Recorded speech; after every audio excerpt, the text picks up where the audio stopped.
Hey everybody, welcome to another glorious episode of Jeff Has Cool Friends. I am Jeff Mate, the Jeff in question, and I have cool friends, and I would like to introduce you to one right now. I am very excited to have this person on. He is a fantastic writer and comedian and producer and creator and all-around amazing talent, Jordan Morris. Jordan, how you doing, bud? Hi, Jeff. I'm doing good. It's nice to talk to you. I am so happy to have you on here. You want to know why? Why? You're one of the nicest people I know. Get out of town. That can't And be true. I have cool friends, but I don't Okay. always have nice friends. No, that's true. That is a distinction you have to make in comedy, isn't it? You're like, I am this person's friend.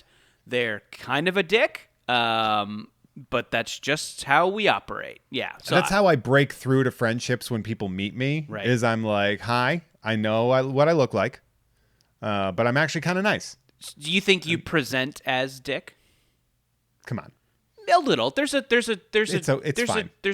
jock energy. Yes. I think that's because you're handsome. That's one. Stop it. There's a handsomeness that can be intimidating. But yeah, sure. I can see how there's a jock energy I think that comes through. Jock vibes are people from high school that thought that sitcoms were real life. And so they don't believe that people Right. that were athletic had multitudes. But I would say that like you could have a jock energy, but it very easily could be interpreted as cool ski instructor. I mean, it's not that I was an athlete in college. Okay. So like it tracks, Right. but if you look behind me, for those of you who can't see, it's Yes. it's just walls of comic books and toys. Yeah. That's the energy that I bring to life. It just so happens that when people meet me, they're like, fuck that guy. Right. But now that being said, when we first met, we have a very, very interesting, meet cute kind of Okay. a thing, you and I. I don't know if because I remember the first time we met. You do, because I'm going to tell you, Let's and then do you're it. like, oh yeah. Oh, then, okay. A very good mutual friend and former guest of the former show, TJ Chambers, sent me a message saying, hey, me and my friend Jordan are going to Marvel Trivia Is that the before first? Is that the first time we met? It is. We've been Huh. in each other's orbit, but we had never actually met officially until yeah, we got okay, our. Great. Yes, I do remember this. Go on. Keep telling the story. And he's like, you guys, so much combined with me, and we are, I'd say, high caliber nerds. Sure. And Yes. in the public sector, probably the most well-known nerds that went to that thing, Yes. to that event. It was at the Barney's Beanery in Burbank, at the Burbank. Burbank Town Center. Sure was. Great little bar and bites type. A good place to go to get a wide variety of average food. Yes, absolutely. Yes. Do you want an okay sandwich or do you want some B- buffalo wings? They have both. Exactly. It's all very average, and you're like, do you want your own TV while you eat? You don't have one at home, do you? Pig, eat eat at a TV. I think the Barney's Beanery, which is kind of a mini franchise. There's maybe 3 of them, 4 of them. It's a local. There's one at the beach. There's one in Hollywood. There's one in Burbank. They cover all of the worst places to live. Legend has it that I think it is where John Taffer of Bar Rescue got his start. Do you ever watch a Bar Rescue? I'm aware of a Bar Rescue. It's one of those shows that a cable channel just plays all day on Sunday. So it's kind of like easy to have on in the background. Anyway, Yeah. John Taffer is a mean dad with one sport coat who will go into your bar and yell at you about what's wrong with it. And it's a very compelling show. He's like business Gordon Ramsay. Yeah, exactly. Yeah, he's like Gordon Ramsay with like a dash of a character who's important for 2 episodes on The Sopranos. I would like to add that there was an interesting thing in unscripted television that came about where they were like, what if people went to your job and were mean? Right, yes. And you're like, you know what? I'm in. He's Give me like, 9 of those shows. dude, you're like, but you kind of deserve it. You kind of had it coming. Oh, sure. Maybe For not sure. like this and maybe not on TV, but you kind of deserve this. You've earned a rude man coming into your place to tell you why you're a failure. Exactly. Yes. Everybody gets a mean stepdad. No, so we went to this trivia and we were excited. We were like, yeah. We were. We had our little Marvel and we got. And TJ, we should mention, is no slouch either. This guy knows No. his shit when it comes to popular geek franchises. The pop culture. I mean, yeah, he had his fantastic show, The Great Debate on Sci-Fi, and you know. The dude puts on shows at Comic-Con, for God's sakes. Yeah, well, we did. Our episode was a Comic-Con preparation episode. Oh, okay. So Cool. we called it the Prep-isode, where Nice. we released it right before Comic-Con, and it was just here's what to look forward to from people that know more about this than you do. Yeah. So it was like this geek triumvirate of dudes Right. showing up like, yeah, we got this. Jordan, we got beat so badly that I will never forget it. Like we got our dicks pushed in the dirt so efficiently. Yeah. Like to the point where there was a team that had Endgame hoodies and we were all just like, I didn't even know those were out yet. Yeah, they had costume. This was before Endgame came out. So this was, but they had on from the movie that hadn't come out yet. Like that's how serious, like they saw Yeah. a frame of trailer with these outfits in it, and then they made it themselves and then came to this trivia. Yeah, that's when I kind of thought maybe we were going to lose. We did at best third to last place, if I can recall. That's charitable. Yeah, I'll go with that. We were so because like there were no, it was all like Marvel Cinematic Universe stuff, which Sure. I'm aware of, but I was like, are there not going to be any like Jack Kirby questions? Not gonna Yeah. be any, not going to be any like old school like creative teams and stuff. Nope, it was all just like Nothing about the legendary miniseries Kraven's Last Hunt? oh, I have that hardcover like right behind me. I Oh, think. do you? Of course I do. Of course I do. Yeah, That no, was- of course. Mike Zeck did the art on that, I believe. I mean, that's a good piece. And J.M. DeMatteis, I believe, was the writer. Yeah, who famously pivoted to a more humorous tone for Justice League International. Along with work. What was I going to say? I just totally walked over myself. But that tone that was set by was it not Busiek? Giffen and DeMatteis, and then with McGuire doing the art. Yeah, no, those are such great books. I recently eBayed a poster from that run that you like got when your comic shop ordered it or something like that, and it has the Justice League International, that lineup. So like Booster Gold and Blue Beetle and Black Canary. It's them all in like a high school graduation setting, and they have a little sign that says Class of '87. Anyway, it's in my trunk waiting to get framed. Very happy about that. You're like, it's in my trunk waiting to get stolen when somebody finds my car on the street. There are, it was very funny, though. Like, it's one of those things where, like, you never realize just how casual you are, even when you're deep into things. Yeah. Then when you go to a nerd event in Los Angeles, where it's just like everybody that got third place in the spelling bee across the country, we all came here. Right. And I think it's just a good thing to always keep in mind is that, like, there's always a bigger nerd. There always is. Like, no matter how into something you are, there is someone who is more into it and thinks that you are a filthy casual. I mean, I lived that life. I worked at a comic shop, and you can only imagine looking like a bully working at a comic book shop trying to help people, and they'd be like, how about right off? Were the customers afraid it was a trap?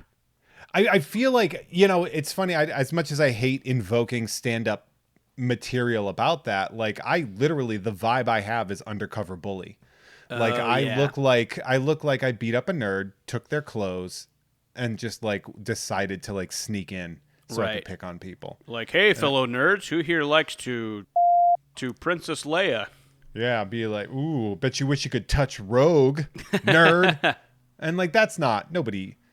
But yeah, man, that was hard.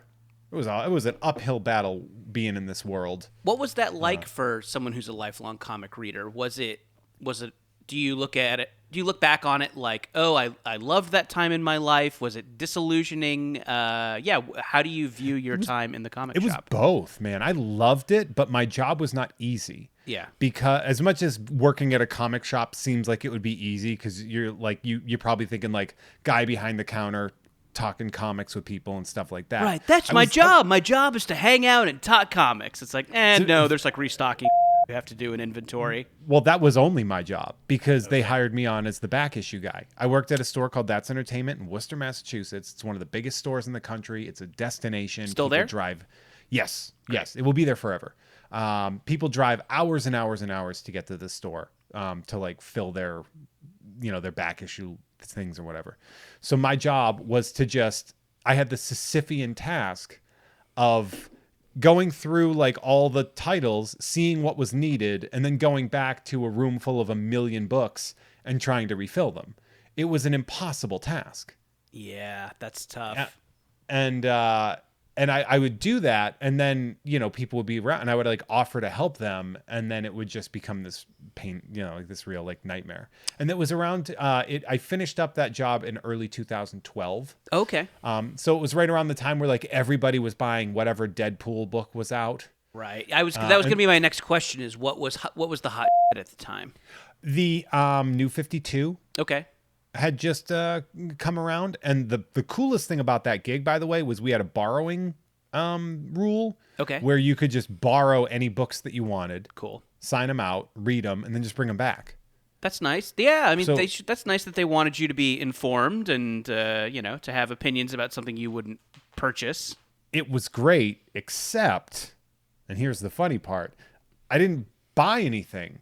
So like any books that came out at that time that have any form of value or like rereadability, I have to like go now and try to buy. Right. Oh, and obviously you're a guy. You're a collector. You're a guy who likes to have it, Dude, I had to recently, because I moved, not too a little over a year ago. I sold 10 long boxes of books. Oh, okay. And I still have a lot. Yeah. Like I still have more than like I should, I think. I moved too recently, and that was a good time to take inventory of like how much nerd am I toting around from apartment to apartment. And I am a little bit less a collector. I like having certain things, and I certainly like books. I like, keeping the books that I love, but I've never really had the collector's gene. I was going to ask if you were a collector of anything. Yeah, not really. Again, I like books. Nerd. Yeah, yeah. I like books. Yeah. Oh, Jeff is making the classic upside down okay sign glasses at me. Mike Dexter bully glasses at you. Yeah. Right. Yes. So no, I like having stuff that's kind of meaningful, but I take a bag to Goodwill every couple months just to make sure the house is tidy. What have you held on to? Oh, let's see. I have my Watchmen. That I got in high school from the your trade paperback Watchmen. Yeah. Like so. It's no, all God, beat I don't up have the original issues. How cool would that be? That's a very doable collection to have. Is it? You can get them for like $20 a piece sometimes. No, I bet. Yeah. I mean, that still would be like $240, but I mean, if you really wanted them, they're out there. Okay. That seems like a fun 240. It would be fun to reread it like that and see like how it paces, because I think that's one of those things where we all like. And maybe I'm wrong about this, but I think most people read it as the trade. But it would be interesting to read the issues and see how it's different. To see how it, to do like the symmetrical. What issue was the symmetry issue? 3 or 5 or something like that. Oh, where it's like fully sure. symmetrical, and to see it like in that world would be. I guess that would be good. But yeah, Watchmen's one that, I usually would read that like once a year. I have all my old, I was in a sketch comedy group in college, and I have all my old posters from our shows that we did. Oh, great. Yeah, and I have like a lot of early posters from, I do a chat podcast called Jordan Jesse Go, and I have like some of our tour posters that I've kept, and some cool stuff that fans have made over the years. Yeah, I have some like paintings of my cat that people have done, and like some like posters people have made based on like stuff from the show. So like that stuff is, I think, worth kind of toting around from apartment to apartment. Do you P.O. box, or do you just give people your address? I just give people. Oh, so the fan art stuff that goes to the our podcast is done via Maximum Fun, and people send it to that office usually. So no, I do not give out my home address as much as I'm at that point in time where I'm too stupid to be like, So they'll be like, I want to send you this thing, but like I don't know how to get. Do you have like a PO box? And I'm like, just send it here. What's your Promise not to. what's like, your don't price kill me. thing? Or My you prize. can have a top 3 if you want to. What are you like super stoked that you've always held on to? I have a lot of original artwork from comics. Oh, cool. And Yeah, so I've it's thought very, about it would getting be, into that. I bet that's a fun I game. I have a lot of pieces of artwork from incredible artists that I really love that have passed. Oh yeah. That, to me, like the things that would gut me if I lost would be like, Yeah. I have a sketch from Michael Turner, a sketch from Darwin Cook. Oh, a cool. sketch from, That's awesome. A sketch from Steve Dillon. Cool. Wow. Yeah. And those these are great. all people that I loved when they were with us. Yeah. And so to think about losing them would be, that would gut me pretty Awesome. hard. But, it's funny, when I got the job with a collectibles company, I really pulled away from being obsessed. And I think a lot of that had to do with, I saw a lot of what some fans were doing, like their collections and stuff. And I was like, I can't imagine just the cost of upkeep Yeah. for stuff like this. Like I've amassed things and people will send me things, and I have like, Masters of the Universe toys. And, Yeah. what I've actually done is I've started to rebuild like a collection of my childhood. But instead of trying to be like, I'm going to collect all the G.I. Joes, I'm going to be like, I'm going to find one thing of my favorite G.I. Joe. Okay. And I'm going to get it mint on card. I'll spend $300 on that one thing. Okay. That'll be in my collection forever. And then I won't bother trying to like chase a collection for the rest of my life. I like that. Do you have a G.I. Yeah. Joe thing in mind? If the one piece that I would that's like my favorite toy that I had growing up Yeah. as G.I. Joe was Night Viper. Okay. And he was a green and black, he was a Cobra Grunt. He was a supposed to die, but he Okay. was like a night vision. He had like night vision goggles. He looked so cool. My brother That got does all sound the cool. GI Joes, and I got all the Cobra because I was the younger brother. So I had to be the villains. So you but to this day, your heart is with Cobra figures. Yeah, yeah. Well, a lot of times it's villains because of that. Okay. Oh, interesting. And my parents Okay. were surprisingly aware of which were which with toys. Yeah, interesting. Like a lot of parents would go in blind and they'd be like, I don't know, get him the guy with the gloves. do you have a or what, do you like have they a wouldn't do you care. have a Destro? I had a silver and a gold Destro. Cool. I had I Nice. had an Iron Grenadiers Destro, and I had That's like the coolest design, I think. I still think I'm like, yeah, that was such a great, effective villain design. a dude with a metal face. Yes, yeah. Like so that's cool. It's and and he was always like he looked formidable, but he never saw combat. Right. He was just like he was like a snake in the grass Yeah, kind of thing. right. Pardon Kind of the the pun. plotting. Sure. And what was cool about Destro was that he wasn't technically a part of Cobra. Was he not? was I like- guess you're. no, this is more Destro lore than I know. He was Please like their educate arms. me. He was their like arms dealer. Oh, interesting. Like Okay. he was like working with them, but he wasn't actually a part of the organization. That's an And I interesting think that dynamic. That's more complicated than I knew G.I. Joe got. Well, G.I. Joe was created by Larry Hama, who was actually trying to make G.I. Joe was originally supposed to be like an Agents of S.H.I.E.L.D. thing, Oh, interesting. I didn't and know Marvel rejected it. that. Okay. And then it sort of like came back that they needed to do something for this new toy line, and he was just like, I got something. Right. And Oh, so Larry interesting. Hama was like the architect of G.I. Joe. Okay. So it does have And- that Marvel-esque, complicated, kind of Yeah. long, When you have stretching a- continuity. When you have one of your better writers producing something of that high quality content, and then you just like it gives you a much deeper lore than say like what Masters of the Universe had, Right, where it's yeah. just like this is a guy and Yeah, he this rides is a tiger, skeleton guy, and, yeah. yeah. Here's But so- Mechaneck. His neck's crazy. Dude, I mean, I loved Masters of the Universe. I still love Masters of the Universe. The company I work for now makes amazing statues for Masters of the Universe. Oh, yeah? Like I live in this world and I love it. But every time people are like, they get all like mad about like if Masters of the Universe was like cute or something, and they'd be like, "Wow, that's not my He-Man." It's Right. like these are commercials from 40 years ago. Yeah, I know. I guess like, I kind of, you can kind of see, people wanting there to be a certain Batman, although I don't think they should feel like that, but I kind of understand, like, okay, these people have a Batman that they like. But He-Man, yeah, that was just, isn't it they had some extra, like, action figure molds and they, grafted a story on top of it? What it was is Mattel wanted to make money in the action figure market. Gotcha.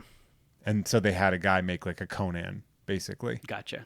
And that was it. That was like the whole thing. I loved him too, I should say, but yeah. Well, I mean, I legitimately, so the character that I'm like, that I'm obsessed, like my character, my Grail, right, is a mint on card version of a character named Clawful. Okay. And Clawful is, he's a lobster man. Right. Now, it's really stupid, aside from the fact that I'm from New England, so, hey, it's a lobster, great. On Easter morning, my parents gave us Easter baskets. Now, my parents were really good at giving gifts. We were very not well off. Yeah. But my parents, like, nailed holidays, Sure. and they gave us these dope Easter baskets. And one of them had Clawful, and the other one had Tila, but they didn't label the baskets. And so my brother and I argued because we wanted Clawful, because we didn't want the girl. Sure. Because we were boys. You get it.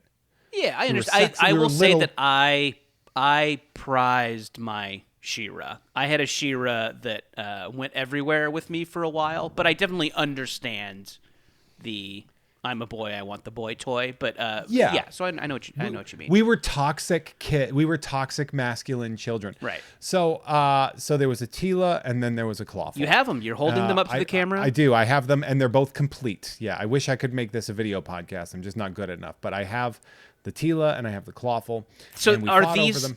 These aren't the ones from the baskets. No, these have been reconnected. This one was sent to me by an amazing friend and fan, Mike Stanton. Cool. And this is one that I purchased myself, I believe, at a flea market a while ago.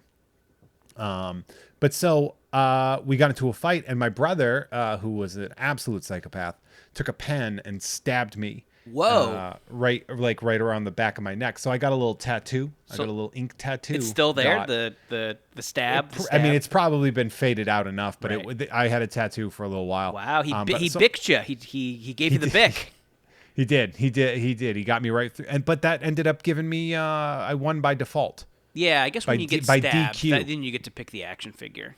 Yeah, so I won by disqualification, and I got Clawful, and I've bled for that guy. Yeah. So now I have like a bunch of like little like drawings of him and like art, and I have an animation cell. That's so cool. With him on that's it such a and great. stuff. That's such a great like moderately traumatic childhood story. That's interesting. Yeah, because I was obviously the thing that jumps to mind when you're like, I like Clawful, is I'm like, I wonder why this guy has picked this deep bench D-list character, and that's a great story.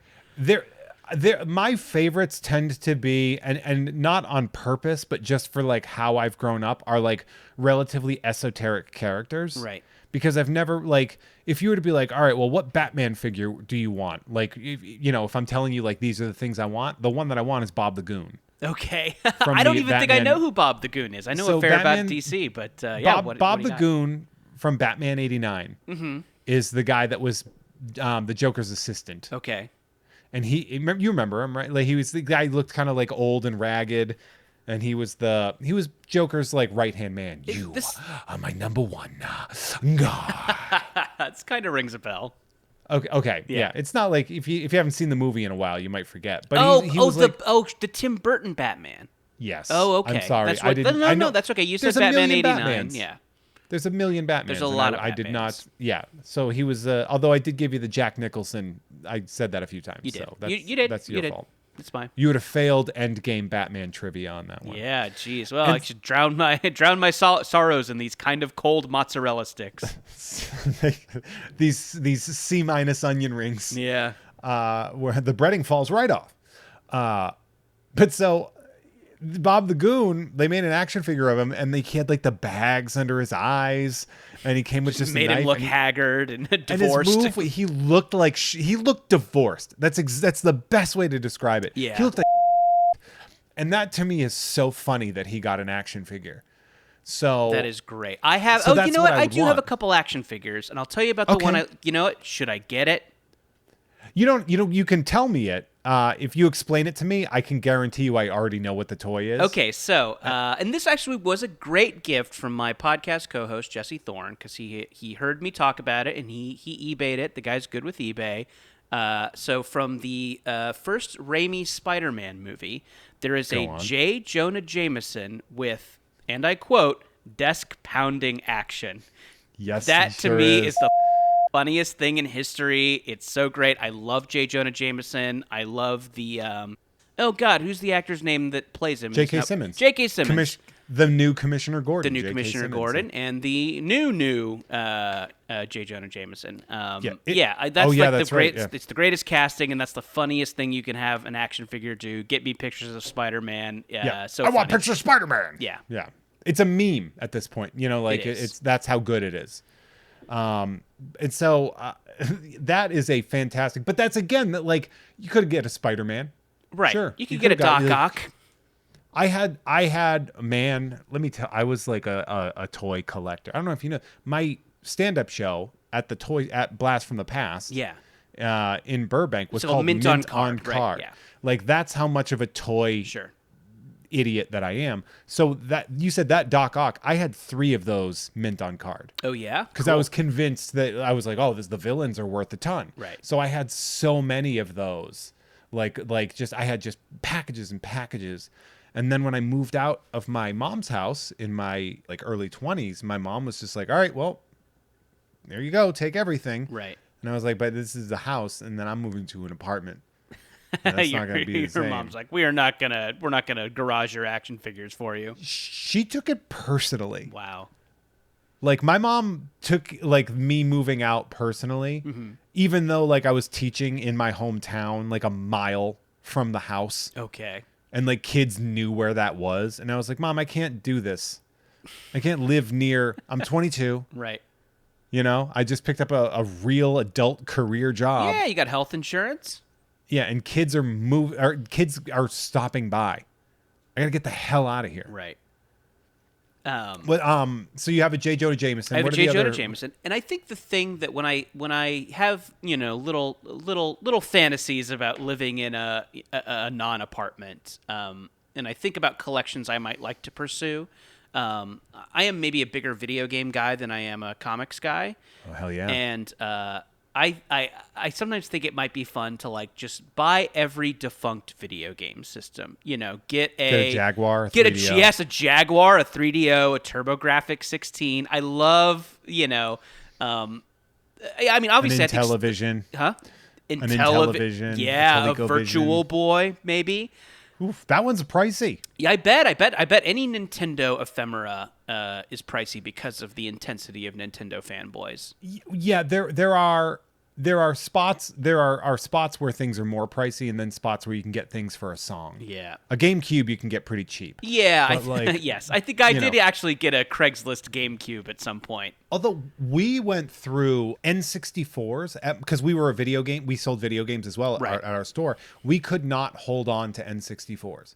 Man, those people are like, were buying them. And this is 2011, 2012. They could not stop buying those things. I mean, the N64 just like such a party box. You know, it had the 4 controller imports. Yeah. It had like the 3 most easy to pick up and play party games: GoldenEye, Mario Kart, Smash, and like Mario Party. Yeah, you can just stick that thing into a dorm with 3 games and you're set for life, you know? That's what we did, man. Yeah. We played GoldenEye and Blitz and Mario Kart. We played NFL Blitz because there wasn't a good NBA Jam. Right. Because so what are your favorite video games of all time? I'm a big Street Fighter guy. I will buy any iteration of Street Fighter. I will rebuy those games every time they do an HD upgrade of, Street Fighter 3 Third Strike. Street Fighter, I'm intense about it. I do love. What are your characters? Who do you play with? Well, my main is Blanca. If Blanca is in a game, he's my main. My backup is usually Chun-Li, although that switches sometimes. Sometimes Chun-Li is my main, depending on which Street Fighter sequel we're talking about. Yeah. But I love Remy. I love Armika. Yeah, I think of the, Shoto characters. Sakura is always fun. It's always great to see Sakura in a game. So yeah. Now, do you connect to all the Capcom fighting oov? Like, are you a Marvel versus Capcom and X-Men Yeah, versus Street Fighter and I stuff love like those that? games. Those games are very fun. They're not like they don't hit me in the same G spot as the mainline Street Fighter franchise, but I like them a lot. Yeah, they're I'm really a fun. big Marvel versus Capcom 2 fan. Yeah, it's the best of that franchise. It's still the one they play in competition. Like they're still like Yeah. big money I, prize competitions for MVC2. it is fun. I remember a friend telling me that like in board game competitions, like Lupin Louie was the thing that like it was this super popular game. I've never even heard of Lupin So Louie. Lupin Louie was this thing. It was like you had to protect the chickens on your barn. Okay. And so it was like a motorized spinning kind of like an arm on a pivot, and at Right. the end of it there was a guy that looked like the Red Baron, like a crazy Right. Louis was his name, in a little plane. Okay. And you had to like tap down to like knock him over your stuff. And if you hit it too hard, it would like kind of like spin and just come down. So you had to learn how to like tap with the right level of efficiency and timing to get it to just go past your chickens That's so and take funny. out your enemy's chickens. And so like board game people are like, this is the pinnacle of board games. A lot of people are like, that was like a thing that they were like really into. That's awesome. So sort of like the Marvel versus Capcom 2 of that. Yeah, I love- exactly. Like that game, like there are better looking games. It uses all those old sprites. So like, and it's Not mad about it though. No, it's got so much character. The crazy jazz fusion music. Yeah, that game has like character to spare. I would do my team was always, and I did this on purpose, but it was Juggernaut and Servbot. Oh, nice. That's fun. So for those of you at home, Juggernaut is the biggest character. He Right. takes up almost the entirety of the screen of one, and he's like a very powerful guy. He's not particularly smooth, but he's very strong. And Servbot is a tiny like Lego guy, and he's Right. tiny, like he's the smallest thing. And I just loved having that dichotomy in my team of the most massive and tiniest. It's like a real Freak the Mighty situation going on in my choice. I'm Cap'n Venom. That's my two Ooh, for that's- MVC. But I'm not a super high level MVC2 player. But You don't have to be. You can play games for fun. that's no, I can't. I have to be good, and I have to. Yeah. You're right. There did become like a thing where like games stopped being fun for Right. people. Yeah. And they became like a career. And I'm like, oh, now it's not a game. No, you're right. You're There's absolutely right. We should give ourselves, and yeah, and I think if you're a fella in his 30s and you log on to play online, you will be reminded time and time again just how bad you are compared to a 16-year-old who does this all day. Yeah, there's something where like I've kind of like I still love like retro games, and I love like playing old like NES games Yeah. and Super Nintendo and stuff like that. But sometimes like when new games come out, and I'll be like, yeah, I'm gonna do this, and then eventually I'm just like, nah, I'm good. Yeah. Like I just kind of like there are some games that I've like Left 4 Dead 2 is a game that came out for the those Xbox. are great. And I was obsessed with it, and me and my friend would play. He was in New Hampshire, I was in Massachusetts. We didn't get to see each other all the time, and we would hang out and play video games together online. Like that to me was Yeah. like perfect. But like logging on to play strangers in a game now, I'm always just like, I don't know, man, I got a lot to do. Yeah, not my thing. It's that is a little corner of gaming that I never figured out. But for me, it's like a solid. It's almost meditative. I don't know if you know about the.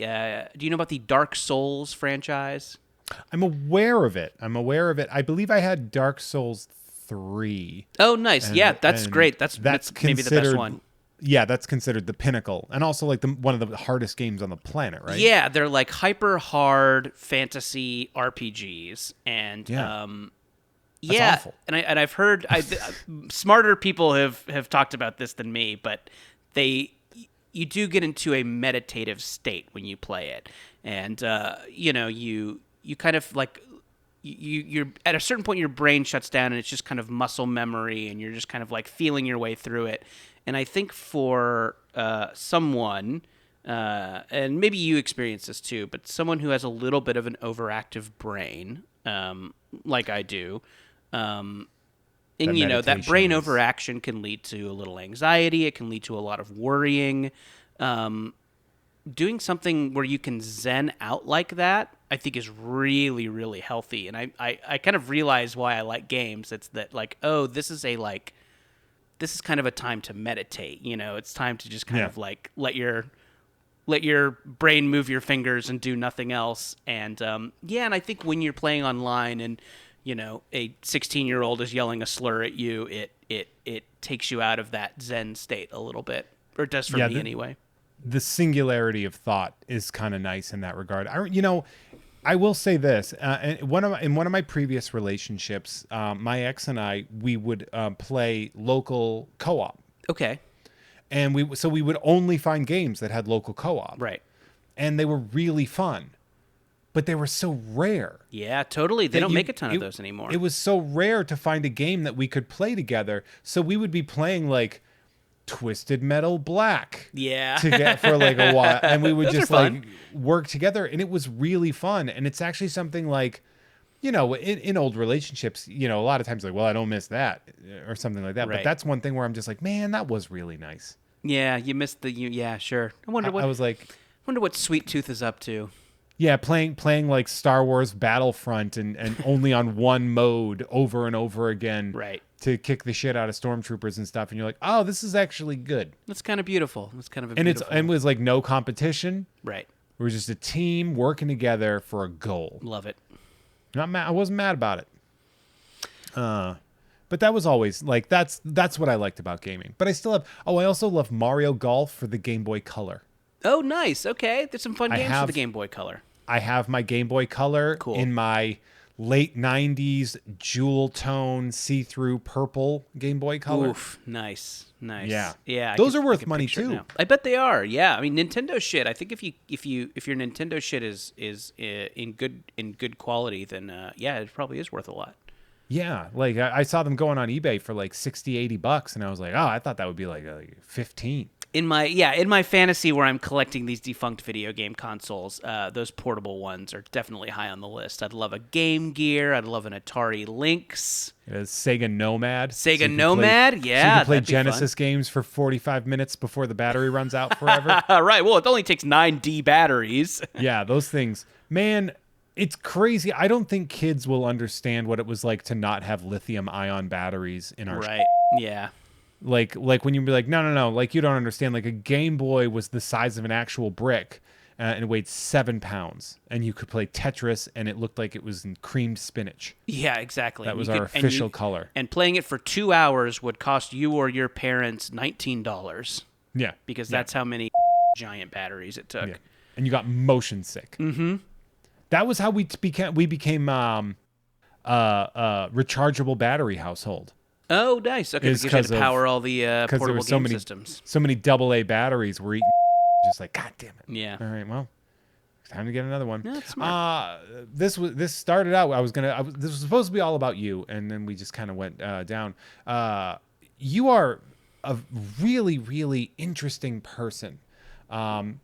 Which is a fun sentence to say to anybody because people don't know how to interpret it, but you've done some really cool stuff, including like you were a writer and stuff on at midnight. You also competed on the show, which is really fun. You were a consulting producer on Good Mythical Morning. Yes, sure. You were a writer on I want to say Trollstopia, and as well as Earth to Ned, the fantastic Henson Disney interview. Like it's like a late night show, performed wonderfully by an amazing group of people, including a friend of the pod, Morgana Ignis. Oh, nice. Yeah, Morgana's great. It was so fun to meet her and work with her. That was definitely like, and I think she is a person after our own hearts, in that I don't think I know anyone who loves X-Men more. Yeah, her cosplay. If you guys if you check out Morgana Ignis on Instagram and everything, she has cosplay of like Magic from the New Mutants. That is Yeah. just utterly fantastic, unbelievable. She's super talented. I've known her from her work on Stand Against Evil, but also she worked with Sideshow, and so like all these worlds kind of merging together. So when Earth to Ned came out, I really started enjoying it because of her.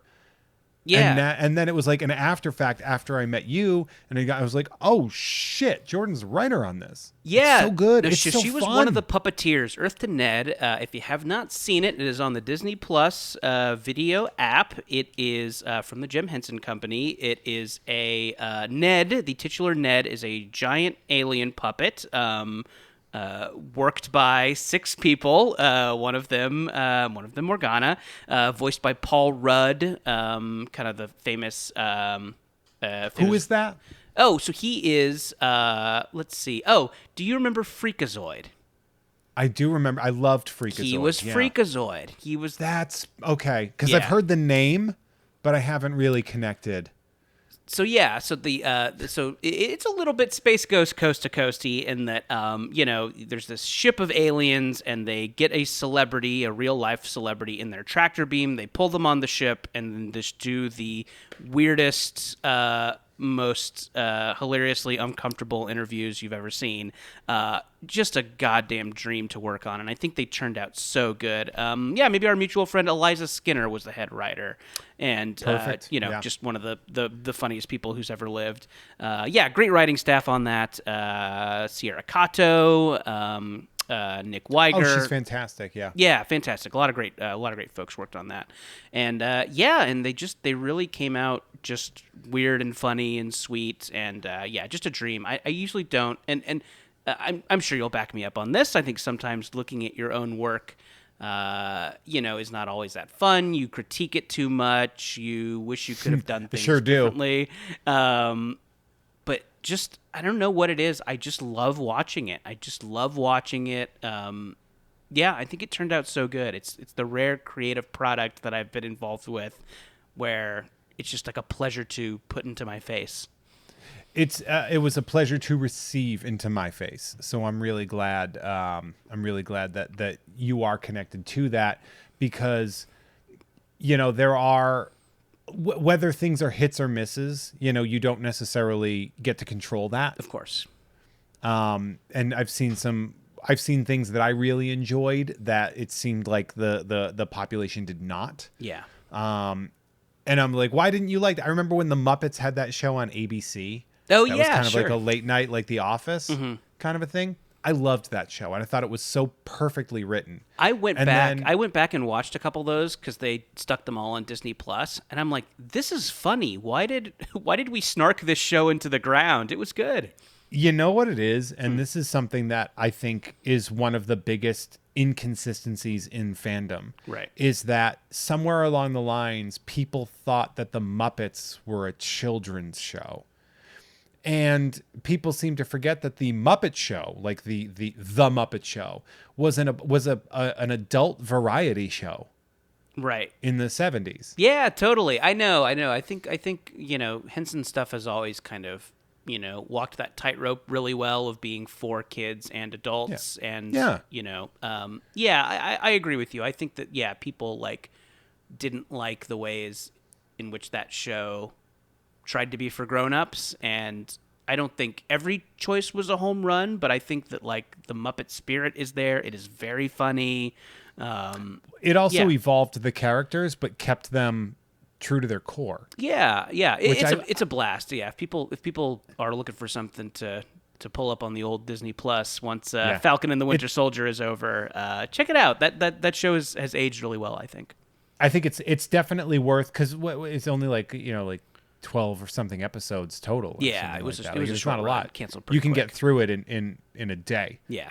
And I think it's worth it. Yeah, it's really 'Cause it's I really it's enjoyed really it. really funny. And it was fun. I think it took the trope really well, because that's a cool thing to see. Well, cool thing, but interesting, like when you see how every show became a version of The Office for a while. Right. Yeah. and and which ones worked, like Modern Family working, and whereas like the Muppets did not. Right. For general fandom. And I am enjoying, I've never not enjoyed a Space Ghost. Yeah. Like a version of, because, obviously, for those of you that aren't familiar, Space Ghost being an old Hanna-Barbera cartoon from the 1960s. And when Hanna-Barbera was bought by Ted, billionaire Ted. Sure. Old Teddy T, old Atlanta Braves himself. So what happened was they kind of forced those characters to be used, and then for Cartoon Network, and they started creating adult comedy with that, and you had this very, very weird and surreal interview show. And so to see it sort of being evolved over the course of time, and I know one that I've also been enjoying on the YouTube was I believe it's called Hanging with Dr. Z. Yeah, Dana Gould. And Dana Gould, one of the world's funniest men. Former guest of the show, Nice, of great. the other show, Dana Yep. Gould, and great talent. Did release these things. It's so funny. It's great. So good. It's such a product of somebody whose brain is really good at remembering the 70s. Totally. Yeah. Uh, Nobody is better at remembering the 70s than Dana Gould. I can listen to that man remember the 70s all day. You know what? I hate, because it's not a show about Dana, but one of the great things about Dana is that is a man who will always delight in comedy Right. of other people, and he will always enjoy it, and he genuinely laughs when he thinks anything is even remotely funny. Yeah. And when you're surrounded by comedians for a majority of your days, and everyone's either like, huh, or like, oh, that's pretty good. Right. That's a good joke. To see somebody genuinely have guttural reactions to Yeah. humor, it's very refreshing. I think when someone is that funny, and also someone I'll put in this category is Blaine Capatch. When someone is that funny, the competitive element of being a comedian goes away. It's like they are like, I am top tier funny, so I can go ahead and laugh at something someone else says because it doesn't make me feel bad about myself, And I don't know if that's where it's coming from. I've just kind of like detected it in those guys and some others. Like when you are funny at that level, you feel less competitive, I think. You know who I always appreciated whenever I would perform at the Comedy Store? Bill Burr. Okay, yeah, Bill Burr. Sure. If you were on a show with Bill Burr, he would pay attention to your set. Cool, yeah. And you knew he wasn't a poacher. Yeah. Where like sometimes you would see people, like the classic Robin Williams thing where people would be like, if Robin's there, don't do your best stuff because he'll take it, whether Yeah. on purpose or by accident. Yeah. It happens. And guys, speaking of Earth to Ned, that was really my experience working under Eliza Skinner. Like she was the head writer of that show, and a lot of times you can work with a head writer, and you feel like their insecurities cause them to rewrite by default. Like their default is, okay, how can I rewrite this? Because they need to have their stamp on it or something. But I think that Eliza is so funny that there is that spirit of why don't we all be funny together? And that show, when I watch it, it feels like such a like group effort, in a wonderful way. Yeah, the lack of ego among people Yeah. at a certain level, I Sure. think is it's in a way it's sort of antithetical to what you would expect Yeah. to somebody at that level. And there are certainly, I've met people who have written on very famous and big shows, and they're like, yeah, man, I was a writer on the show, but it didn't matter. Yeah. Because like the showrunner would just go take naps. We'd give him a script, and he'd read it, and then throw it out and write his own script. Of course, yeah. And That there- is a shitty thing that happens in the business, and I think that happens because those people are C- talented. I think it's C- talents who are insecure and just like need to drive because they don't feel like they feel like it's the only way they'll be valuable. Or they're okay, here's something this is going to be very inside comedy, but I think that this actually works is this is going to be a very personal question. Do you have a good relationship with your parents? I have a great, yeah, sure. I have a great relationship with my mom, who is one of the world's most caring and lovely people. And my dad took off when he and my mom got divorced, and I don't talk to him anymore. Okay. Yeah. Mom very supportive. Mom, right? yes, mom is a lovely person. Improv, which Okay. you have a background in. Yes. I always used to say improv is comedy for people who had supportive parents. Because Okay, I like that it gives- thesis. Let's because- unpack this for me. We'll unpack it. You're comfortable trusting other people. Right. Like you trust other people because you have been given that support by other people. Okay, that's Whereas interesting. stand-up I like comedy, in stand-up, you're like, I got to do this myself because Right. it's how I live. Like I don't trust you to not this up. that. Sure. And it's not fair to have like it's a problem Yeah. to have that mentality. But I do see that a lot in not just C- talent, Sure. but in A-level talent. And you hear these about like control freak showrunners Right. who are very talented, but they're like they don't necessarily trust the people below them to Yeah. be as talented as them for whatever reasons. They may have had smoke blown up their asses for, decades and stuff like that. Oh, I have the biggest show on TV. Sure. So like what are you going to say to my show that I made? Right. And it's not a healthy feeling. But like I definitely like I've tried improv, and for me, it's hard to let go. Yeah. Whereas in yeah. stand up, I'm in control the whole time. I understand that, and I don't know. I would like to stick up for improv more, but there's so much fucking bad improv, and it does feel like I'll go ahead and dunk on it a little bit now, even though I do think I got a lot out of being an improviser.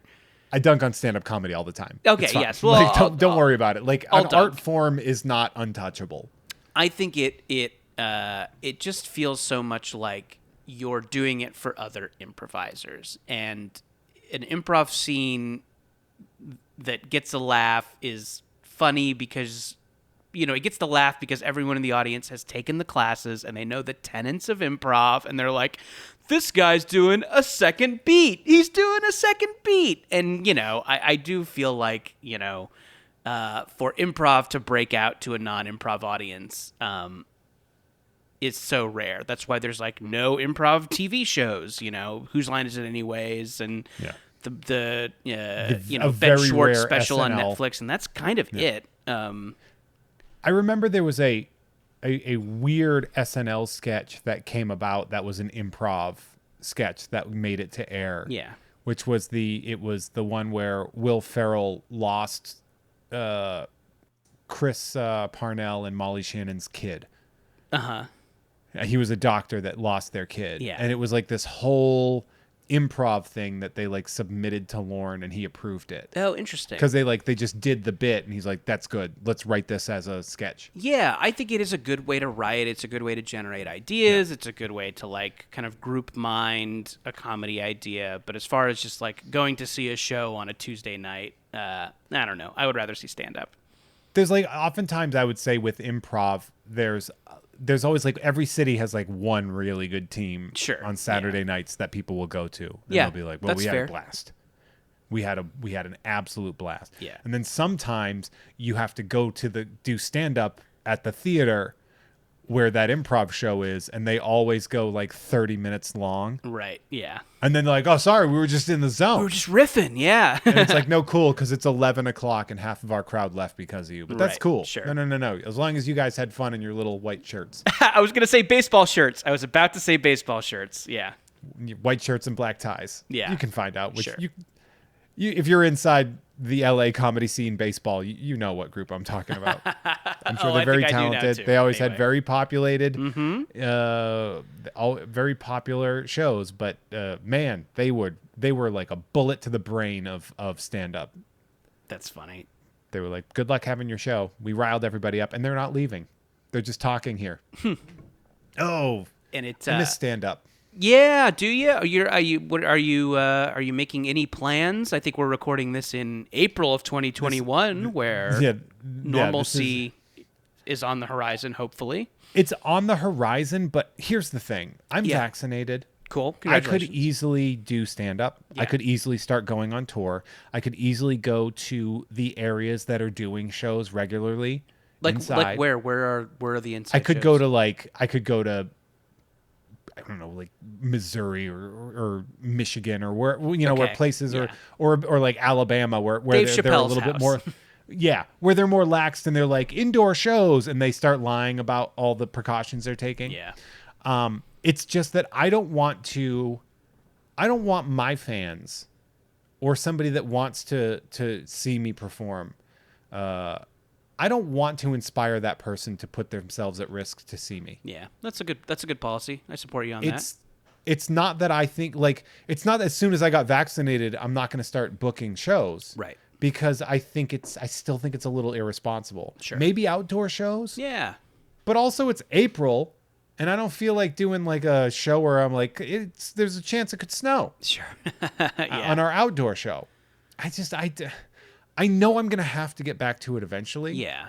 I'm also really busy. I have 5 jobs right now. That's a lot of jobs. It is. I picked up a lot. Well, you lose one Sure. that's like your main job. And then you're like, well, now I have to do a bunch of Right. now I have to do a bunch of different jobs. I bet mean, it's a lot. I will be able to come see you do stand up somewhere in LA in July or August. The people at Blast from the Past are like, when can we do the show? Oh, cool. Okay. They're all about it. Great. But they also they got COVID. Like they got it in like December but I'm like I don't feel until we can guarantee the safety of people, like guarantee Sure. the safety, not like it's fine. It probably won't, Like- and you like won't I- die because no old people can come. I understand the idea of like we can't cancel life forever. Sure. I get it. I understand. And I don't judge people for doing outdoor shows. Yeah. I have a little bit of a thing on the indoor shows, but it's fine. But I just don't feel comfortable putting people at risk. Yeah, go at your own pace. I'm hoping end of summer we can start the show back up. That'd be awesome. That's Because I actually recently did talk about it with my co-producer, Lisa Harden. I can't wait to see comedy again. I'm really excited. I definitely had a point where I was like, I think when you first moved to LA, or at least I did, I went a little comedy crazy and just wanted to see it and do it every night. And maybe got a little burnt out on live shows, but I'm just like raring to go. I was I was obsessed with going to Nerd Melt. Oh yeah, because every show was unique. It wasn't just stand up. It was like stand up with a twist. I'll miss that place. Yeah, Nerd Melt at the old Meltdown Comics that just got demolished. Yeah, man, That's that a was bummer. I'm sad that place is gone. I brought up my co-producer Lisa Harden, and so while I have this, Jordan, I'm going to talk about our fantastic producers that we have from the Patreon. Those that are at the $10 tier at patreon.com/Jeff May. Have me say their name or whatever silly you want me to say on there. So I'm going to say some names, and Jordan, you can react however you want to them. Great. How about that? No, I will. I'll give you some good reactions. I'll give you some options. And I'll start at the $10 tier, my co-producer of Mint on Card and a producer of this show, Lisa Harden, who is a gosh darn delight. Up next, hi, I'm Super Fudge, and welcome to Fudgemania. Oh. The amazing Jessica Robertson. How about craft beers make my alcoholism look like a neat hobby? Adrienne, Willie Dustis, at Bob _of_ skull on Instagram. Wee-oo. Cool. That's a good plug. I'm reacting, That's a valuable, by the way. These are reactions that I'm doing. They're killers. That's a good plug, by the way. It's just be like, just give me my Instagram. It's like you're buying followers. Sure. Cronenberger, Jez Butt, Yum, yum. Sativan Parks. Wow. Because this episode goes up on 420. Nice. You see, because his name's Steven, but he said Sativan. I like it. Jennifer Fendelander, Sophia Hapgood, Funky J, Foshizless Jones. Please plug my very cool and good artist friend at My Altariaya on the Twitter. Thank you. You're the best. That's a good name. At Gavin _not with 2 T's. Proto Clown, capable of withstanding both shoes. It's a good Tick reference every time. Oh, yeah, sure. Best cartoon of the 90s. I stand by it. Yeah, the evil midnight bomber. What bombs at midnight? Yeah, baby. Gray Man of the Fireside. The Ian McClendon. Chewbacca Flocka Flame. Cody Beck. Billy Beck. Ricky Cilantro. El Celdo. Ooh, Dr. DNA. Silius Ruby. At Nerd Numbers. Kool-Aid Molotov. Exploding Runes. The Ghost of Dave Thomas. Steven. Normal Man Andrew McGuire. Shebrew Sleeps. Mind Freak 555. This episode brought to you by the letter R. Saint Gut Free. And of course, there are, I'm sure, many others that did not get their names to me through the email address like I asked for. And I do apologize for that. I will make sure that they get their names said on every episode. It's just, I got to find a weird way to collate that. No, that's great. That's awesome. That's awesome that you're shouting out people, and it's awesome that people are donating. That's so cool. Let me tell you, great. man. Whew. Can I tell you how nervous I was to launch this thing? Tell me. This Patreon? I am... The only 2 things I'm afraid of are failure and success. like the idea of like, because, you know, when I left Sideshow and I was like, well, I want to keep doing the show because I actually really like doing long form interview. Yeah, you're great at it too. Your interviews are great. Thank you. Problem being that I didn't know how to get that out there and still pay my bills. Right.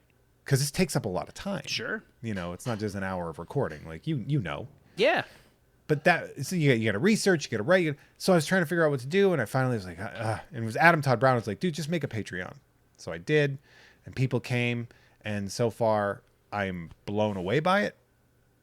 Yeah, you know? I think it is. I think it is an idea that has gotten normalized really quickly. Is that like for stuff like podcasts and web videos and things of that nature, like, you know, the ad dollars are going to Conan O'Brien and The Office Ladies and True Crime, and kind of, you know, smaller niche shows, you know, are not getting millionaires are getting more money. Yes, millionaires are getting more money for some low effort podcasts. No.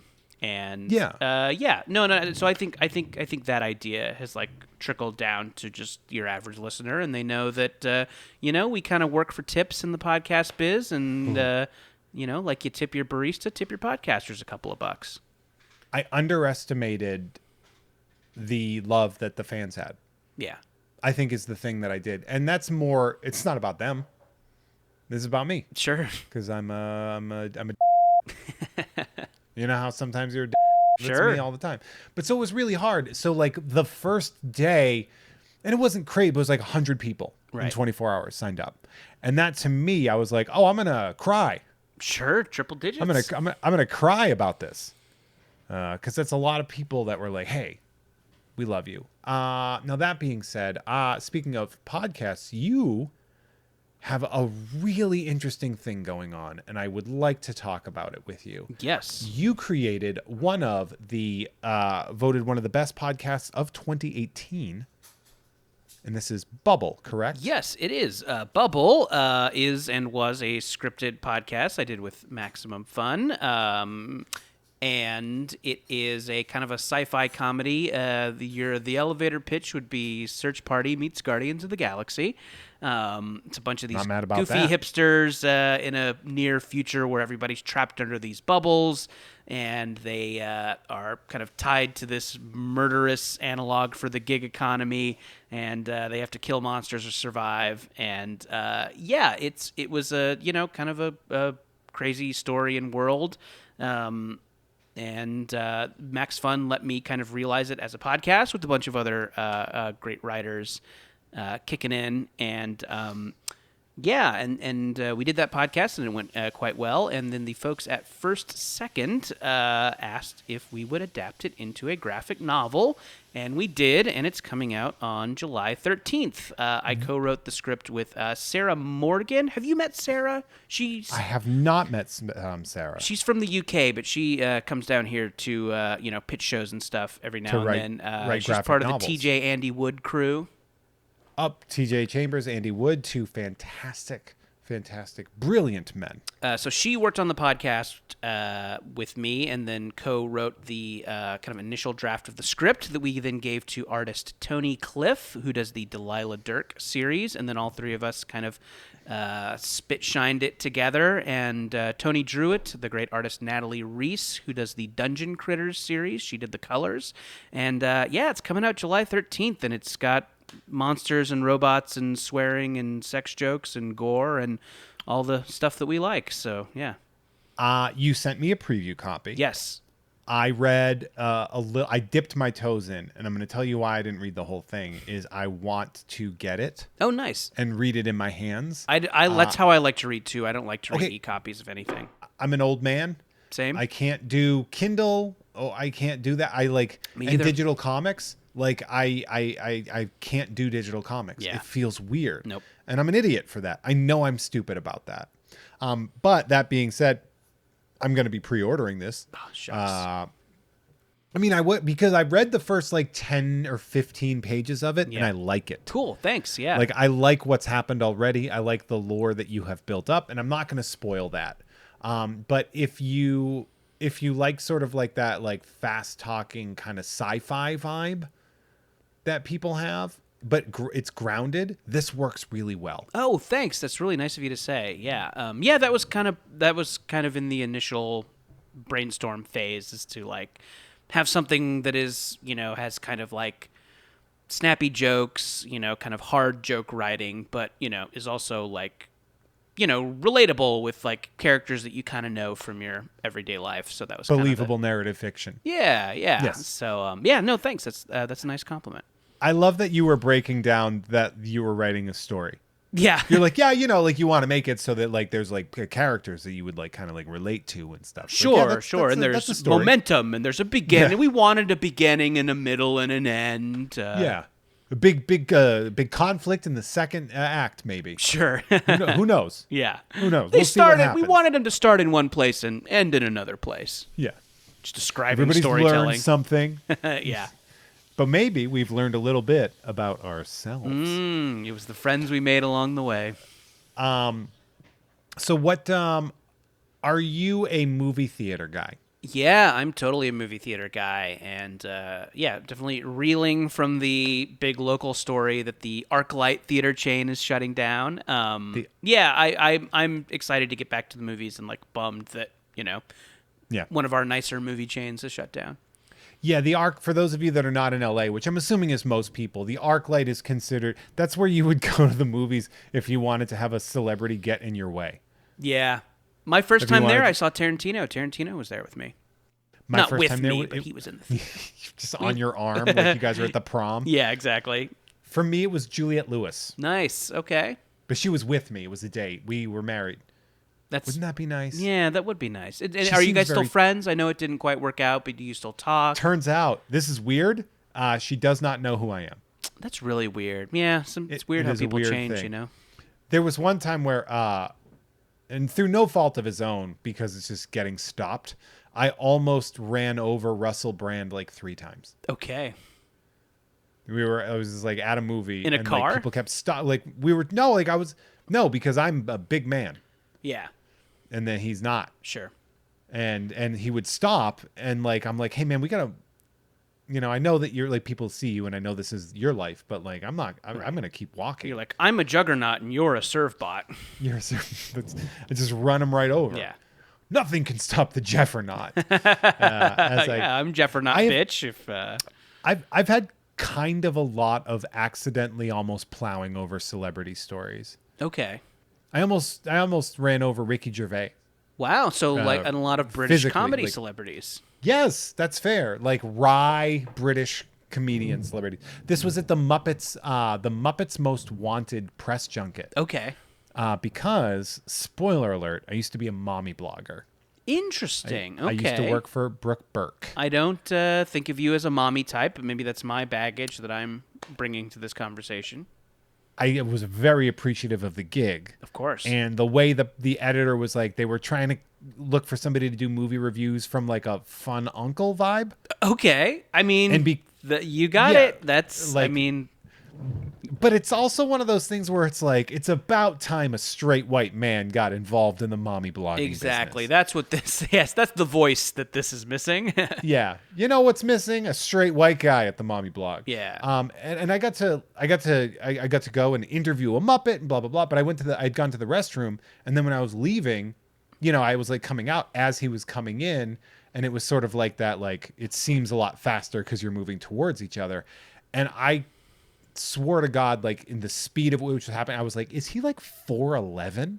Like, funny. he felt so tiny to me, and I was like, that's dangerous because I almost ran him over and killed him. So who do you want to run into next? Matt Berry or Eric Yeah, Idle? What other British give me- comedy give me- celebrity? Give me somebody that could take it. Give me John Cleese. He seems like Ooh, a guy that can take a he take can a really take a hit He from can really a, smash into Cleese. right. He seems like he'd be like a linebacker of a comedian. Oh sure, yeah. You have crushed my ribs. And would laugh. He's yoked from doing those silly walks. Yeah, you know what? I'm telling you, man, those are big leg muscles. from Yeah, doing that. absolutely. They strengthen your core, the silly walks. Are you a big British comedy fan? Yeah, I was a huge Python fan as a Yeah. kid. And yeah, then like when I got into college, I was, I like had the Office DVDs,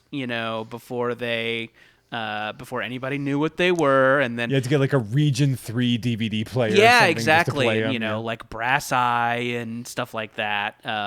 So yeah, and then I was the snob when the American Office came on, I would say, "Oh, the American Office," because I wanted you to know that I had seen the British one.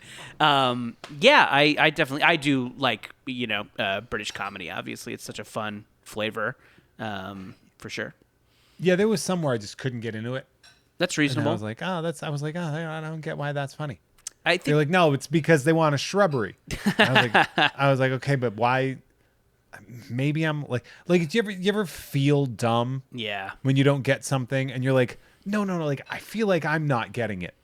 I think that, Like- I think British comedy, like Americans who are into British comedy will sometimes recommend shit that's not great because they want you to see how international they are, So I think that, and I think, sometimes some okay stuff gets like goodwill from Americans because they're like, that's my thing. I'm the British comedy fan and I studied abroad there. So I know, I support Arsenal. It's like those American soccer fans. They're wearing I'm wearing a football scarf. It's And you're like, shut up. you mean Shut American up. football? American football. Yeah. Yeah. So I think there's so much great British comedy, but I do think that Americans who've made it their thing to like British comedy can like ruin it for you sometimes. Yeah, so I think Eddie Izzard is an incredible talent. Yeah. I will say that. I was in Albuquerque for a weekend doing a show, and he was doing a bigger show a couple days ahead of time. And so my friend was like, we'll just go. My friend that runs a comic book convention down there was like, I have access to this building. Yeah. We'll just go. So we went, and I watched it, and it wasn't particularly great. It was clever, but it wasn't funny. Yeah. It was that kind of British thing where it's like very clever, and you're like, I see what you did there. Yeah. But it wasn't particularly like funny. And the people around me were losing their goddamn minds. Sure. And I was like, I feel like we're hearing different jokes. Right. To a point where like I'm watching this person that I have massive respect for, I think is incredibly talented, and I think is incredibly funny. But also I was like, I'm not understanding why everybody's that into it at the time. And I feel like I like missed like the bus of understanding why that was great. Oh, interesting. Yeah, I mean, there's a lot of factors with that stuff. Yeah. I think that, obviously there's some like performative laughter that people, that like the NPR set can give. But also there's, I think there's a certain like, there are some audiences who just see one comedy show a year. They have like one date night out where they get a sitter and they see the one comedy show, so it blows their mind.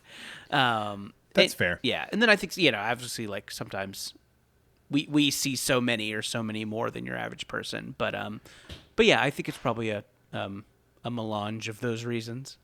Give me some of your favorite live performances you've seen in the comedy world. Oh, sure. I mean, Cold Take, Maria Bamford. New hour every week. Yeah, all Amelia great, Bamford. innovative, blows your mind. You can't believe how she thought it up. I was literally, she was on the last show I was watching before I started recording the show with you. Oh wow, really? It was an episode of Stan Against Evil. Oh, nice. So Yeah. Dana Gould. There you go. Happened to be on, and I was like, oh yeah, and Matt Bronger. Oh, great. There you go. Awesome. Yeah, another hilarious dude. Matt Bronger's so funny. Just funny, warm. He's funny in the way that like your best friend that you grew up with is funny. Yeah. You know. The last comedy show I saw before this all went down was George Wallace. I saw George Wallace in Vegas, and laughed like a maniac. That dude is so funny. Like, obviously, he's the best at Twitter. Like, yeah, George Wallace is like a legend. He followed me on Twitter, and I don't know why. Hey, one okay, time, that's a badge of honor. It knocked me on my ass. Sure. When it happened, I was like, "How is this?" Like, there are some people when they follow you, and you're just like, "That's not how this was supposed to go." Yeah. But I don't know. Like Captain Crunch followed me. That's pretty good. And I was like, how did that that's also a happen? feather in your cap. Yeah, George Wallace so funny, and like afterwards was just like selling like DVRs in the lobby and shaking everybody's hand who came up to him, just like down to earth, but obviously probably not as famous as he should be. You know, like One of those legends that deserves more. totally. I think from the average. Yeah, obviously fan. he's like had a great career and I think is regarded as a legend, but also like this dude should be playing the Greek. He's that good. Absolutely, yeah. I saw this is one of the best stand-up shows I ever saw was in like 2004 or 2005. It was Dane Cook. Okay, let's unpack this. Let's talk it out. I think it was before the shift of being like, oh, well, if I repeat things, it works. So I'm just going to keep doing that bit instead. Yeah.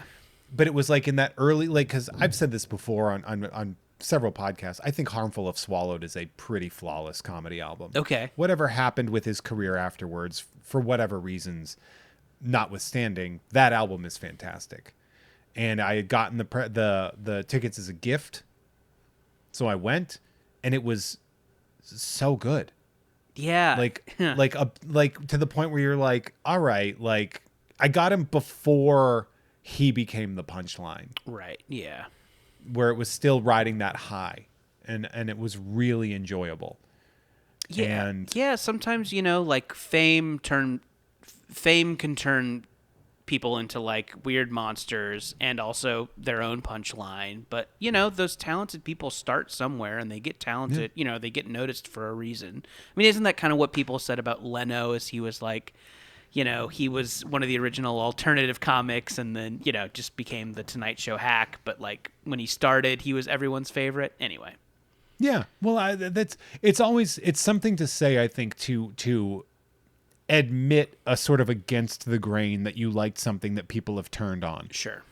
When you're just like, I don't know, man, I liked that first Limp Bizkit album. And everyone's like, oh, and it's like, you did too. Shut up. A lot of hot takes on this episode.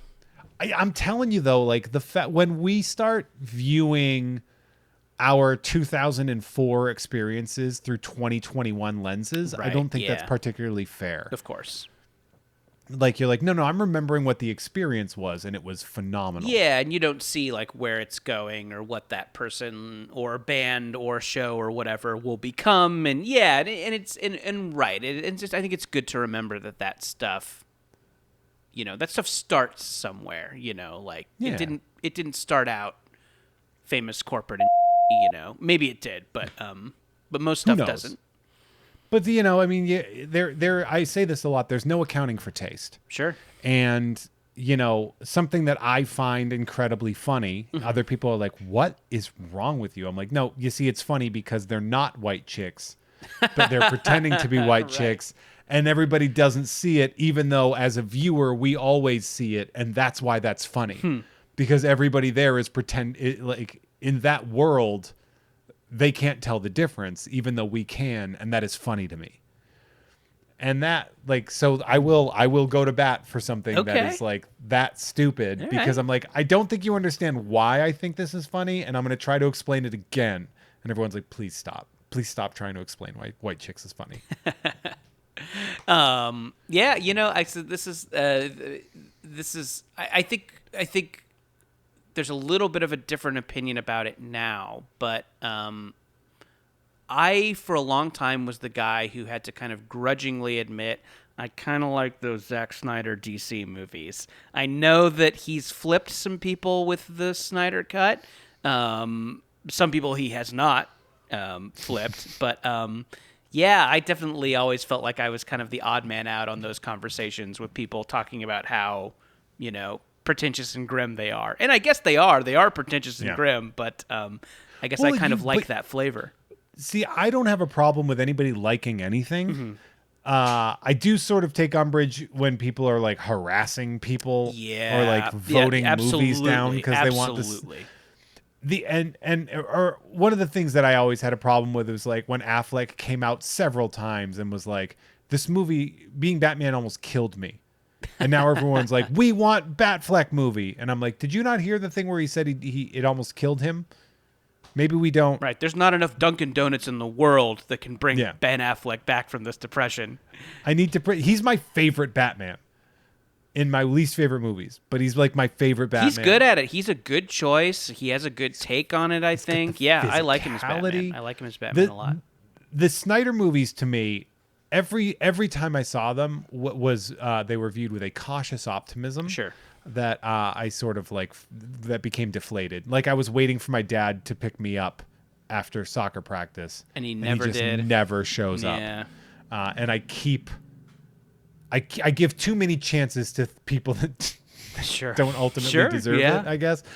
But I don't fault anybody for enjoying them. And I mean, remember, I do a Batman podcast. You do. I've had to professionally watch these films. Yes. Like I've watched them for fun, and I've also watched them for work. Yeah. We Yeah. just wrapped the Snyder Cut. We just did 4 episodes of the Snyder Cut. Nice. An episode per hour. It was pretty much That is we the did- attention it deserves. We had Maggie May Fish. Okay, she's was great. our first guest, and then Abe Epperson from Small Beans did our second Mm-hmm. part because he's a director as well as a guy in the comedy world. Yeah. Then we had Chris Uminga in our third, who was my previous guest of this show. He's a fan as well as being like an incredible talented artist. Right.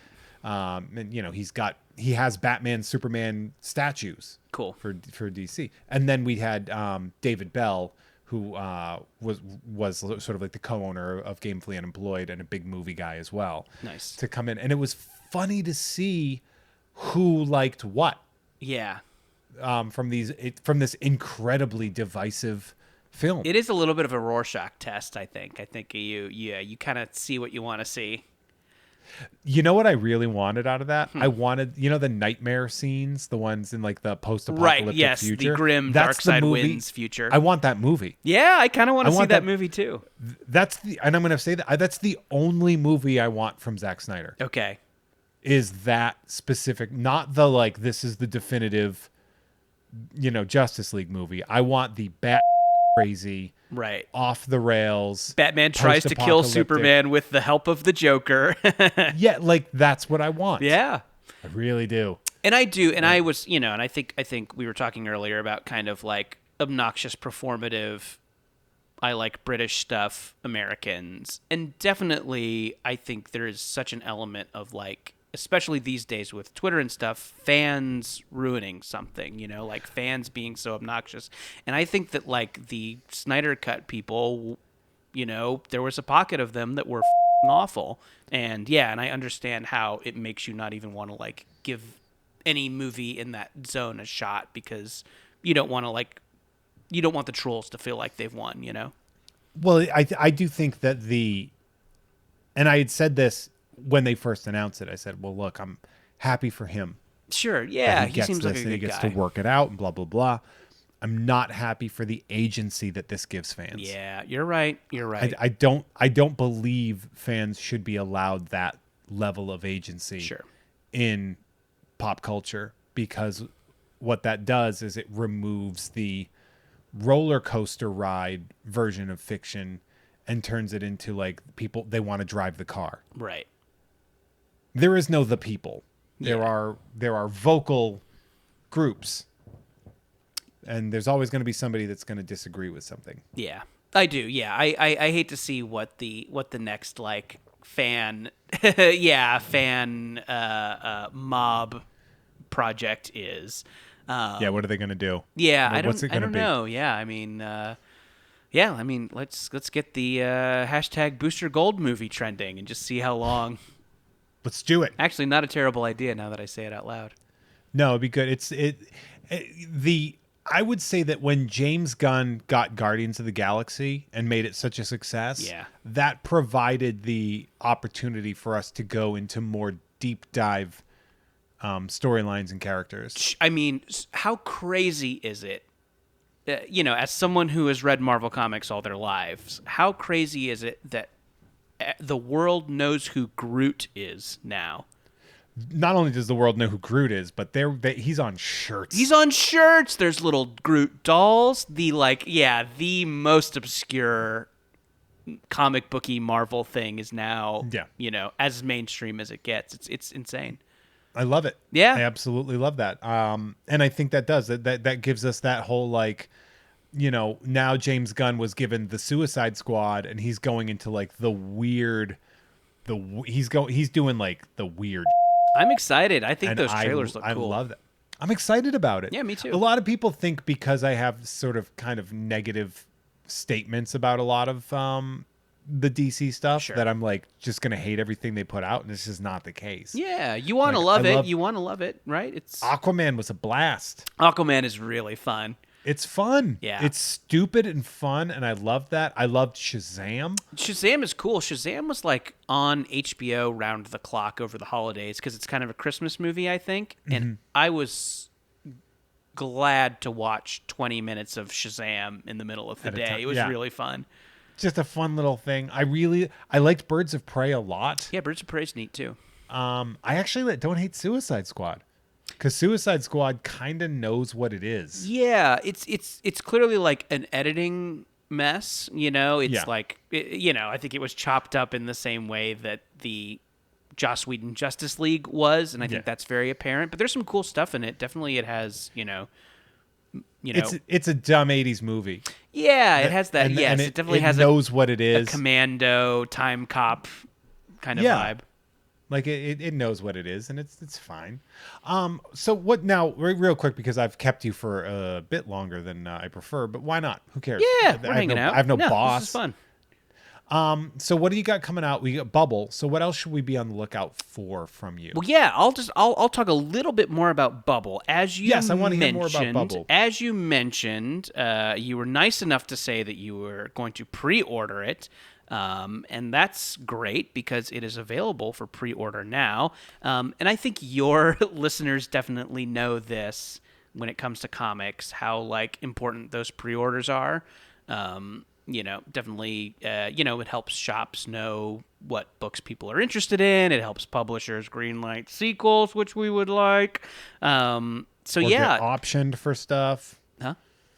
And get optioned. Well, that's that's happening as well. But yeah, definitely we want to make more. We want to make more of these books, and we want people to see this one. So if it sounds cool to you, definitely get out there and call your local bookstore or comic book store, and it helps them out during this time. Even if you're not ordering our book specifically, definitely like pre-order those books from those shops because it really helps. So it's Bubble. It's coming from First Second, and I think you're gonna like it. And also the podcast is out there if you kind of want a little sample of the tone. It's on MaximumFun.org. A bunch of great podcasts over there at MaximumFun.org. Do it, everybody. Get to it. Get it. Listen to the podcast. Definitely get the comment. I did. It's funny when back when I was with Sideshow last year, they wanted to do these like with me videos. Yeah, they were really popular in around the summertime, and I submitted a support your local comic book shop with me thing, and they let me do one, and then they kind of passed No. but it was just me like giving like suggestions on how to support local comic shops at Right. a time when they were needed, as well as giving them ideas of a lot of books that you could order that they might have in stock, or things that they could special order for you. That's cool. But I'm a huge, obviously, from the beginning of the podcast, I'm a big proponent of supporting local comic shops and independent comic book creators.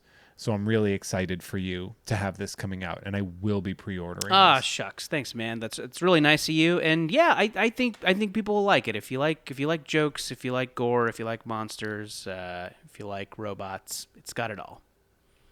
Those are the only things I like. There you go. If you So like basically- if you like some combination of those 4 things. Yeah. Do you like gory monsters? Go for it. If you like jokey robots. You know I do. Yeah. I I bet. really do. I could see that about you. Any other projects that you're not NDA'd on that you can tell people to check out, other than, of course, Ned? Yeah, Earth to Ned. It's on Disney Plus, and I do a chat podcast called Jordan Jesse Go. That is also over there on the Maximum Fun Network. And it's me and my buddy Jesse Thorne. He's from NPR, and we just kind of around every week with a special guest, and we have a ton of fun.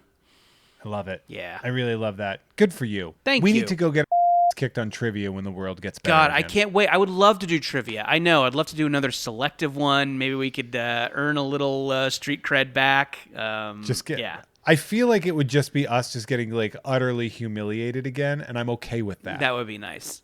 Like I'm past that level of ego. Let's split some cold nachos. Have a Just go. Let's go to a shitty restaurant. yes. Let's go to a bad bar that has like mediocre food. Yeah. Get destroyed while people are trying to watch a Steelers game, Love it. and we're just gonna get wrecked by a bunch of nerds that have researched literally everything. No, nothing sounds like more fun than that, honestly. If you would like to follow Jordan on social media, you can find him on Twitter at Jordan_Morris. Is that the same on Instagram? Jordan David Morris on Instagram. It's a new Instagram. I created one maybe 6 months ago. I'm new to the gram. For the people. For the people. That's who I care about. Yes, I just want you to be able to slide into a different set of DMs.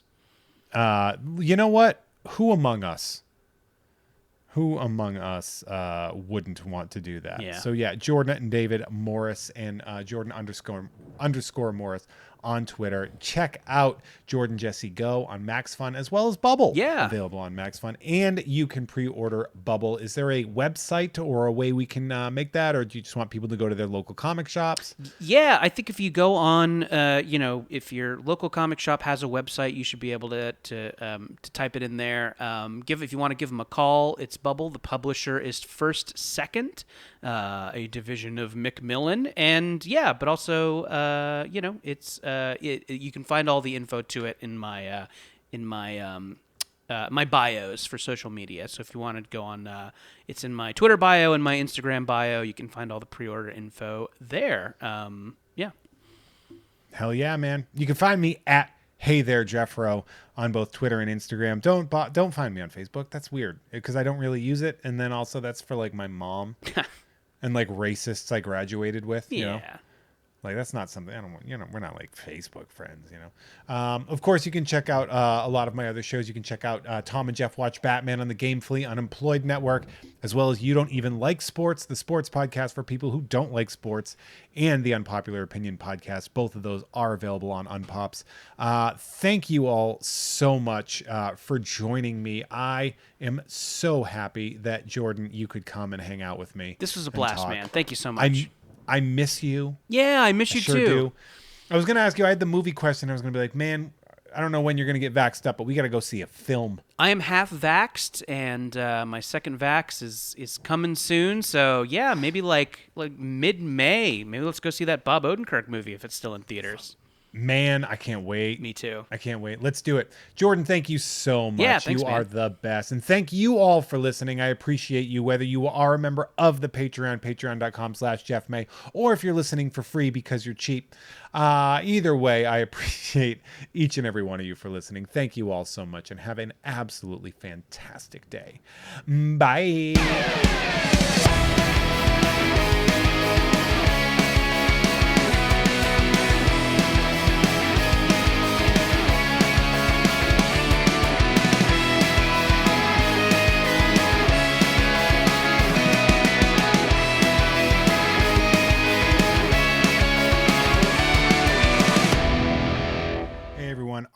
artwork is created by Justin T. Brown, who can be found at Artness by Justin Brown on Instagram, as well as artnessbyjustinbrown.com. That dope music you heard is by Troy Nababon, available at Troy Nababon on Instagram, as well as at troynababon.com. Nababon is spelled Nababan, and boy, does that shred. Thank you all so much for listening. See you next time.